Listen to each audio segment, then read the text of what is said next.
Mwakito commence une nouvelle carrière.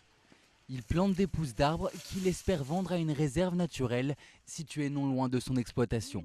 C'est l'inverse de son emploi précédent où il détruisait la forêt voisine.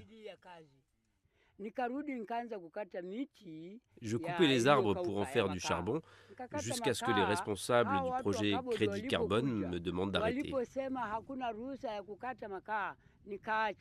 Situé à quelques mètres de la ferme de Mwakito, ce projet a lieu dans le sud-est du Kenya, dans la réserve Rukinga, qui s'étend sur plus de 75 000 hectares. Lancé par une association de protection de l'environnement, ce programme est pionnier dans le système de crédit de carbone. L'association peut vendre des crédits carbone à de grandes entreprises qui souhaitent réduire leur impact sur l'environnement. Un projet qui permet de protéger la forêt et qui rapporte plus d'1 million de dollars par an. L'argent généré par les ventes de crédits carbone est destiné aux différentes communautés de la réserve naturelle.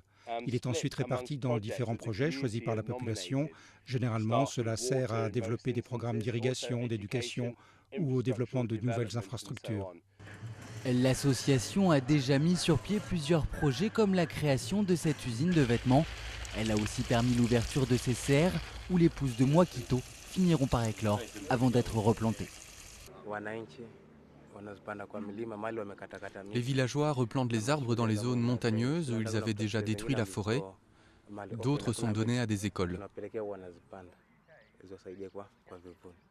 Le ranch Rukinga devient ainsi un passage protégé pour ces éléphants de la plus grande réserve naturelle du Kenya.